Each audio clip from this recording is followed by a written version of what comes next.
Scott Brown's stunning victory as Republicans pleased this morning. Listen. No more hiding costs, concealing taxes, collaborating with a special interest, and leaving more trillions in debt for our children to pay. Getting ready to welcome him to Capitol Hill is Senate Minority Leader Mitch McConnell. Good morning to you, Senator. Good morning. If the notes going out are correct, I believe that you actually spoke to Scott Brown last night. At least you placed a phone call, right? Yeah, I talked to Scott last night. He's anxious to get down here, said he's coming down in his truck. And, of course, you know, the message delivered last night is very, very clear, and Scott Brown made this point last night.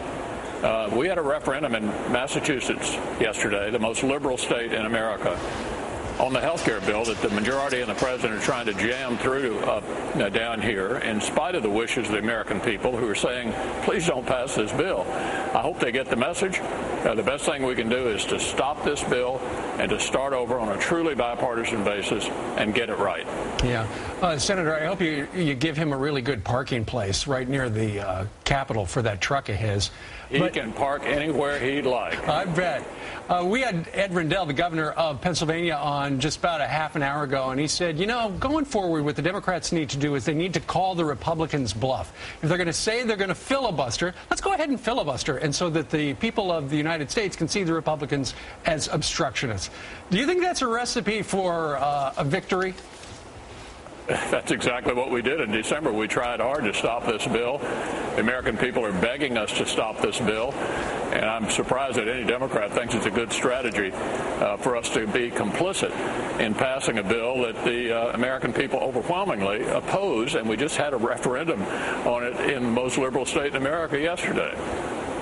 Senator, what a lot of people are saying is that this has to send shockwaves, or at least a game change plan to the White House. They got to change the way they're approaching things. Cap and trade is going to have some additional trouble. Immigration, additional trouble. Do you look for the White House to maybe do something as abrupt as reach out to you and say, come over, let's try to turn this thing around, get along better?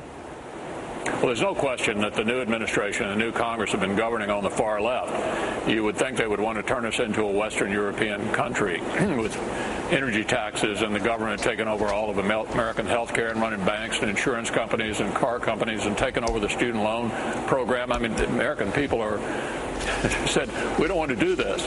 And they sent the message loud and clear yesterday. The president would be wise, I think, to choose a new direction. The place he's been trying to take us, the American people don't want to go. Interestingly enough, another Democrat, Senator Jim Webb from Virginia, released a startling statement this morning with regard to what happened in Massachusetts last night. He says this: in many ways, the campaign in Massachusetts became a referendum not only on health care reform, but also on the openness and integrity of our government process. I believe it would only be fair and prudent that we suspend further votes on health care until Senator-elect Brown is seated. How powerful is this statement from a Democratic senator, basically speaking to Barack Obama?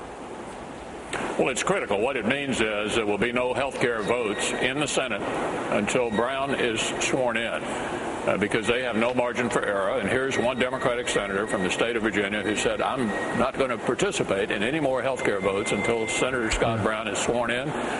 Jim Webb is exactly right. I think that means there will be no more health care votes in the Senate prior to the swearing in of Scott Brown, whenever that may be. And, of course, that's up to the Massachusetts elected officials. And I'm sure they noticed that the election was not close. In the past in Massachusetts, they've sworn in a newly elected congressman the next day. My guess is the officials in Massachusetts know full well what the American people, what the people of Massachusetts said yesterday, and will not delay the process. Sure. All right. Mitch McConnell, we thank you very much for joining us today from the Russell Rotunda. Have a great day, sir. Thank you. All right. We'll be back in 2 minutes with a little more Fox and Friends.